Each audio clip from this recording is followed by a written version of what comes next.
Welcome to Nixie's Talk Show. I'm Nick, I'm Stacy. and together we're Nixies. Today we'll be discussing on the inner and outer world, Yes. which is one of the main topics we discuss in our webinar. In the webinar, Master Yeo shared that the outer world is a dashboard of our inner world.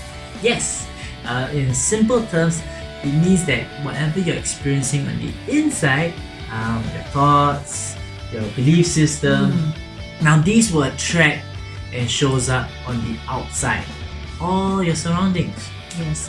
And if you remember, we mentioned that there is a group of people that does not require feng shui consultation because they have very strong inner world and they naturally is able to place the right things in the right sector instinctively. Yes, what we believe is that we can achieve a strong inner world. Tolle. Look at all the famous and inspiring figures, public figures such as Oprah Winfrey Dr. Wayne Dyer. and Eckhart Tolle. Yeah. They all don't have it easy. Agreed. They all started off very rough too. Yes, whether they are born poor, abandoned since young, or even on the verge of attempting suicide. Oh yeah. They all made it in life because they developed a strong inner world and so-called overcome their external circumstances and made a better life for themselves by living in line with their life's purpose. Exactly. And what we believe to have strong inner world is to grow spiritually. According to Gary Zukav, growing spiritually requires a good foundation, and that foundation is emotional health. Yes, to have emotional health means we have to practice kindness and compassion. Yeah, but to practice kindness and compassion, anger and resentment cannot be present at the same time. Exactly. Therefore, negative emotion needs to be dealt with. Because if you choose not to deal with it, you will not only hurt yourself, but those around you.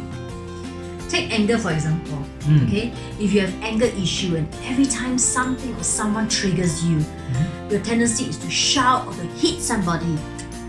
What do you think happens to yourself and those around you? Well, firstly, you'll hurt yourself because anger weakens the liver. And I'm sure you guys know liver is actually one of the main organs in our body that removes toxins. Exactly. If you have children, they will be frightened to death. Yes. Seeing their parents fighting and quarreling. But to be emotionally aware, according to Gary Zukav, is to be able to catch yourself red-handed when the anger emotion starts stirring inside of you. You must learn to feel your anger instead of acting it out, because if you do, you only create more bad karma. Exactly. But think about it. If you are so used to hitting someone or shouting at someone, right? When you're angry, don't you think it's painful experience when you have to stop yourself from expressing anger?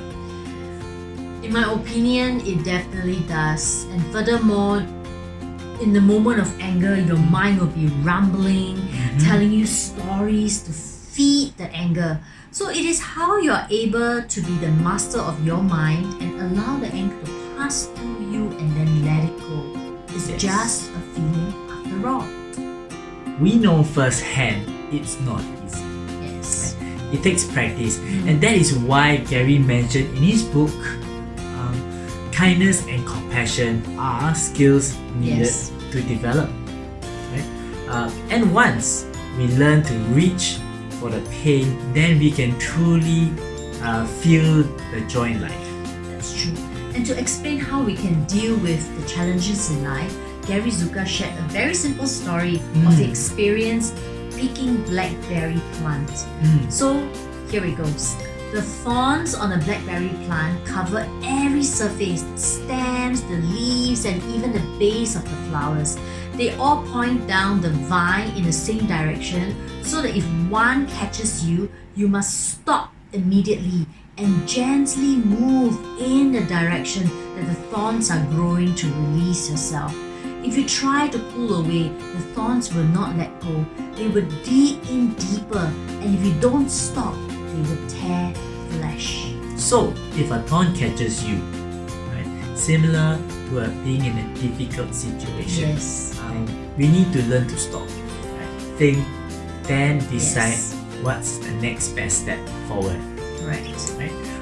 Go with the flow and not against the situation, because it is what it is, and we have to accept the situation as it is. So we know that some people will face more challenges in life as compared to others, or their life is not as ideal as someone else's, such as a public figure versus a road sweeper, for example. If we start comparing, life will suddenly feel unfair. We used to feel the same way too. That's why when we read Gary Zukav's book, The Seed of the Soul, his ideas liberated us. He was able to explain why we are born in different circumstances, and the reason is our soul needs it. He's laughing because after we read the book, and whenever I get annoyed, he'll always say to me, So so annoying, right? yes. Anyway, so what did Gary Zukav explain in his book? Okay, he explained that everything we have, who we are, the family we're born to, our friends and people we interact with, are perfect for our soul. Right? It is our mission to find out what it is our purpose in life. Yeah, so take Oprah Winfrey for example. I'm sure we all know her. Her purpose, as she has many times stated in public, is to talk to people and share their stories, and she's actually living according to her life's purpose. Exactly.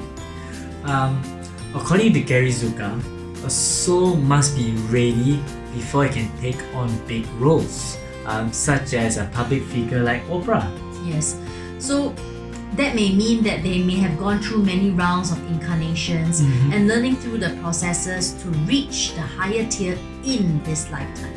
Yes, so therefore there is no point of being envious of others, Yes. right? Or start to compare. That's true. Right? What we should do is to look inwards, right? Towards our inner world, and focus our attention to the thorns in our lives and resolve them. Because if we manage to do it, the result is we will become a better version of ourselves in this lifetime. Exactly. So we have come to the end of our video, and we hope to take back for you guys is that building a strong inner world is possible. It just takes practice. We need to resolve these issues that we see surfacing. Yes. Right? Because only we know how we feel and what we are thinking. Yes, everyone has a purpose in life. Let's find out what this purpose is, no matter how big or small. Remember, if we are not meant to take on big roles in this lifetime, it just means that our soul is not ready for it yet. So therefore, there is no need to be envious of others. We are all unique in our own way, and so let us use our energy instead to work towards a better version of ourselves In this lifetime.